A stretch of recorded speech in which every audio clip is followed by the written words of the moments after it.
guys, how are you? Hope you are doing well. This is Swati watching Grammar Connection. Guys, आज हम लोग सीखने वाले future tense के बारे में।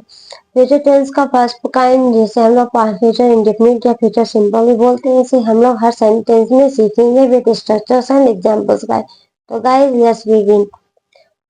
In future indefinite tense, the sentence which ends with ga ge gi, जिस sentence के लास्ट में गा गे गी हो वो फ्यूचर इंडेफिनिट होता है, ये तो आप लोग जानते ही हैं। इन अफर्मेटिव सेंटेंस में इसका क्या स्ट्रक्चर होता है? अफर्मेटिव सेंटेंस मतलब पॉजिटिव सेंटेंस। तो अफर्मेटिव सेंटेंस में वही स्ट्रक्चर होता है जो बेसिक स्ट्रक्चर होता है फ्यूचर इंडेफिनिट का गाइड। तो फ्यूचर इंडेफिनिट का structure subject plus shall will plus verb one plus object. Future tense है तो उसमें गा गेगी होता ही है, तो सो होता है कि वो फ्यूचर टेंस है। तो इसके स्ट्रक्चर में सेल या विल सब में लगता है, इसके हर काइंड में सेल या विल और वर्ब लगता ही है। तो सब्जेक्ट प्लस सेल या विल प्लस वर्ब वन हो जाता है, वर्ब वन प्लस ऑब्जेक्ट। अब नोट, आई या वी के साथ सेल लगता है, he she it name you they या प्लूरल के साथ विल लगाते हैं। ये भी क्लियर हो गया, आई या वी के साथ सेल। उसके बाद ही सी इट नेम सिंगुलर हो या प्लूरल हो, यू वी यू दे ये सब के साथ विल लगाते हैं गाइस। फिर तुम काम करोगे, ये है मतलब फ्यूचर इंडेफिनिट है। तुम सब्जेक्ट यू हो गया, यू के साथ विल लगता है, विल लग गया। उसके वर्ब वन क्या है मेरा? काम करना, तो वर्क। तो यू विल वर्क, तुम काम करोगे। मैं कल दिल्ली जाऊंगा, फिर गा है मतलब फ्यूचर इंडेफिनिट है। स्ट्रक्चर के अकॉर्डिंग मैं का इंग्लिश आई के साथ सेल लगाते हैं, सेल लग गया पहले। फिर वर्ब वन होता है, वर्ब हमारा है जाना, मेन वर्ब। तो उसका इंग्लिश गो। कहाँ जा रहे हैं? टू दिल्ली, दिल्ली जा रहे हैं, कब जा रहे हैं? टुमारो। तो I shall go to Delhi tomorrow. मैं यह काम अवश्य करूंगा, फिर गा है मतलब फ्यूचर इंडेफिनिट, मैं है तो आई हो गया। अब मैंने ये भी बताया था गाइस कि आई और वी के साथ तो सेल लगता ही है, लेकिन जब किसी भी सेंटेंस में अवश्य वर्ड जुड़ जाता है कि मैं यह काम अवश्य करूंगा, मैं दिल्ली अवश्य जाऊंगा, तो अगर अवश्य जुड़ जाता है तो उल्टा हो जाए। जैसे आई वी के साथ सेल लगता है तो अवश्य जुड़ जाए तो आई वी के साथ हम लोग विल का यूज करते हैं। ही सी इट ये सब के साथ सेल लगता है तो अगर अवश्य जुड़ जाए तो हम लोग sorry he she it well के विल के इट के साथ विल लगता है तो अवश्य जुड़ जाए, उसके साथ सेल लगता है तो अपोजिट काम करते हैं। तो यहाँ पे मैं यह काम अवश्य करूंगा, करूंगा है तो फ्यूचर इंडेफिनिट तो क्लियर है, लेकिन अवश्य लग गया, अवश्य हो गया तो आई है सब्जेक्ट मेरा, तो आई के साथ सेल लगाते हैं, बट अवश्य की वजह से यहाँ हम लोग विल का यूज करेंगे। तो आई हो गया, उसके बाद विल हो गया, इसे यह क्लियर हो जाएगा है कि यह काम अवश्य हो रहा है। विल शो कर देता है कि यह काम अवश्य हो रहा है, क्योंकि हम लोग आई के साथ जनरली सेल का यूज करते, बट यहाँ विल लगा मतलब अवश्य हो रहा है। तो सब्जेक्ट पहले आई था, आई डाल दिया, अवश्य है इसलिए सेल की जगह विल लगा दिया। फिर वर्ब वन होता है, वर्ब है हमारा करना, करना का इंग्लिश डू। इस वर्क को, इस काम को, ऑब्जेक्ट हमारा इस यह काम, तो दिस वर्क। तो आई विल डू दिस वर्क, हम लोग ऐसे ही बनाते हैं, या अगर सेल लगा के बनाओगे तो डेफिनेटली लगाना पड़ेगा। तो I shall definitely do this work. Okay guys, clear है? तो वो भी मैं बना के दिखा देती हूँ, ऐसे भी बनता है, आई शैल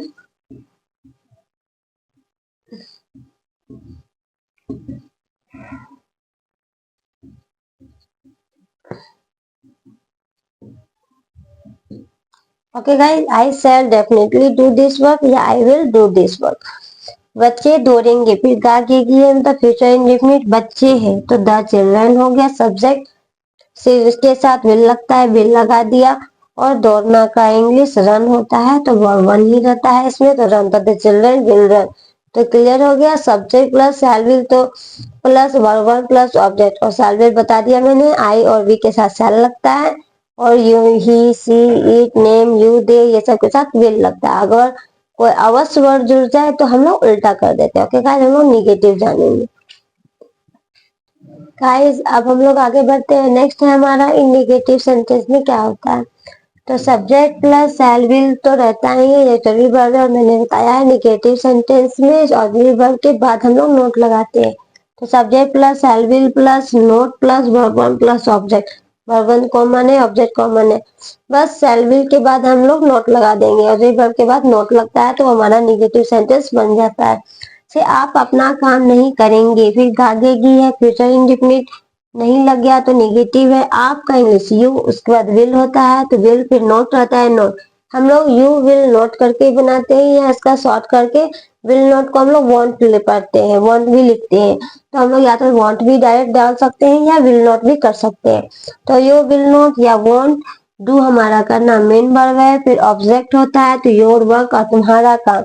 यू का, यू अपने लिए बात कर रहा है तो यू का योर हो जाता है, वजह से मीन्स योर वर्क। हम लोग परीक्षा नहीं देंगे। फिर आगे की है फ्यूचर इंडेफिनिट, हम लोग का वी के साथ शैल लगता है, फिर नोट होता है तो शैल नॉट बोलो या शांत, जैसे वी विल नॉट को हम लोग वॉन्ट बोलते हैं तो शैल नॉट को हम लोग शांत भी पढ़ते हैं और लिखते हैं। तो वी शैल नॉट या शांत appear at the examination, exam नहीं देंगे के लिए लगता है अपियर होना, तो अपियर वर्ब 1 है तो appear at the examination. Okay guys, वह तुम्हें गाली नहीं देगा। फिर आगे की है फ्यूचर इंडेफिनिट, वह के लिए ही के साथ विल लगता है तो ही विल नॉट। गाली देने का फिर वर्ब होता है, मेन वर्ब हमारा गाली देना, उसका इंग्लिश अब्यूज होता है तो अब्यूज किसको, तुम्हें, तो यू हमारा ऑब्जेक्ट हो गया, तो he will not abuse you. आप देख रहे हो सभी जगह नहीं नहीं है तो हम लोग नोट का यूज कर रहे हैं, वो भी ऑक्सिलरी वर्ब के बाद। Will not, want, shall not, शांत, ऐसे भी हम लोग लिखते हैं। मैं तुम्हारी मदद नहीं करूंगा, ये भी फ्यूचर इंडेफिनिट है। फिर नहीं है उसका निगेटिव है। मैं का आई के साथ शैल लगता है, फिर नॉट, फिर वर्ब है हमारा मदद, मदद का हेल्प, तुम्हारी मदद यू हमारा यहाँ पे ऑब्जेक्ट हो गया, तुम्हारे के लिए यू लगेगा तो यू हमारा ऑब्जेक्ट हो गया, तो I shall not help you. तो समझ गए गाइस कि नहीं रहता है तो शैल विल के बाद हम लोग नोट लगाते हैं। विल नोट को हम लोग शॉर्ट में वांट भी लिखते हैं और शैल नोट को हम लोग शॉर्ट में शांत भी लिखते हैं। चाहे आप ऐसे लिखो चाहे आप ऐसे लिखो, दोनों करेक्ट है। इसके बाद वन लगा देंगे, फिर हम लोग ऑब्जेक्ट लगा देंगे। इस तरह से हम लोग इसे बनाते हैं। और कहीं भी आपने देखा अवश्य वर्ड नहीं जुड़ा है, इसलिए जनरली जो लोग लगता है आई वी के साथ शैल और ही भी सबके साथ विल, तो वही मैंने यूज किया। अगर कहीं भी अवश्य वर्ड रहता तो फिर हमें चेंज कर देते हैं। हम लोग जानेंगे इंट्रोगेटिव सेंटेंस में क्या होता है। गाइस हम लोग जानेंगे इंट्रोगेटिव सेंटेंस में। इंट्रोगेटिव में है, मैंने बताया वर्ब सब्जेक्ट से पहले लगता है तो शैल विल, इसका जरूरी वर्ब है तो शैल विल को हम लोग पहले देंगे। तो शैल will plus subject plus verb 1 plus object, verb 1 object common है तो शैल विल पहले आ गया, फिर सब्जेक्ट हो गया, फिर वर्ब 1 हो गया, फिर ऑब्जेक्ट हो गया in interrogative sentence of future indefinite tense. Okay guys, क्या हम लोग गाना गाएंगे, फ्यूचर इंडेफिनिट टेंस है। क्या हम लोग, वी पहले होता है शैल विल मतलब लगता है। अब कंफ्यूजन है शैल विल में हम क्या लगाएं, तो हम सब्जेक्ट देखेंगे। सब्जेक्ट है हम लोग तो वी के साथ शैल लगता है तो हम लोग पहले क्या लगाएंगे, शैल। क्या किया क्वेश्चन, मतलब इंट्रोगेटिव सेंटेंस में है तो शैल पहले हो गया, फिर सब्जेक्ट है हमारा वी, उसके बाद वर्ब 1 घर है हमारा गाना, सिंग मतलब होता है गाना, क्या कहते हैं गाना, तो अ सॉन्ग, तो shall we sing a song, ये हो गया हमारा क्या हम लोग गाना गाएंगे का ट्रांसलेशन। अबे क्या तुम अंग्रेजी पढ़ोगे, फिर आगे की है फ्यूचर इंडेफिनिट, लेकिन क्या लग गया उसका इंट्रोगेटिव सेंटेंस। अब इन शैल विल लगता है, इसमें क्या लगे, तुम है यू के साथ विल लगता है, पहले विल लगा दिए फिर यू डाल दिए, फिर वर्ब 1 पढ़ना का इंग्लिश रीड हो गया, क्या पढ़ेंगे, ऑब्जेक्ट क्या हमारा, तो इंग्लिश सब्जेक्ट। तो विल यू रीड इंग्लिश, क्या हाँ तुम अंग्रेजी पढ़ोगे, विल यू रीड इंग्लिश। क्या शिक्षक आज पढ़ाएंगे, एंगे फ्यूचर इंडेफिनिट। फिर क्या है उसका इंट्रोगेटिव, क्या शिक्षक। अब शैल विल लगता है, टीचर के साथ भी विल लगता है तो पहले विल लगा दिया, फिर शिक्षक है तो द टीचर हो गया। उसके बाद पढ़ाना का इंग्लिश वर्ब 1 होता है, वर्ब 1 यहाँ पे पढ़ाना है, पढ़ाना का इंग्लिश टीच होता है तो टीच डाल दिया, और आज है तो टुडे डाल दिया। तो will the teacher teach today, क्या शिक्षक आज पढ़ाएंगे, तो इस तरह से हम लोग बनाते हैं। शैल विल को सब्जेक्ट से पहले रख देंगे, फिर वर्ब 1 होता है, फिर ऑब्जेक्ट होता है। मैं बार बार स्ट्रक्चर गाइस इसलिए बोल रही हूँ ताकि मेरे बोलने से ही आपके माइंड में स्ट्रक्चर सेट हो जाए, आपको रटने की जरूरत ना पड़े गाइस। तो शैल will plus subject plus verb 1 plus object में वर्ब 1 रहता है कॉमन, और इस तरह से हम लोग बनाएंगे तो बन जाएगा गाइस। अब हम लोग नेक्स्ट है हमारा इन इंट्रोगेटिव निगेटिव सेंटेंस। इंट्रोगेटिव भी है, मतलब इंट्रोगेटिव का जो फंक्शन होता है जब वर्ड सब्जेक्ट से पहले आ जाता है वो करेंगे। फिर निगेटिव भी है, और निगेटिव का जो फंक्शन होता है कि नोट लगाते हैं वो भी करेंगे। तो इंट्रोगेटिव निगेटिव है तो अगली बार तो सब्जेक्ट पहले आएगा ही और उसमें नोट भी ऐड हो जाएगा।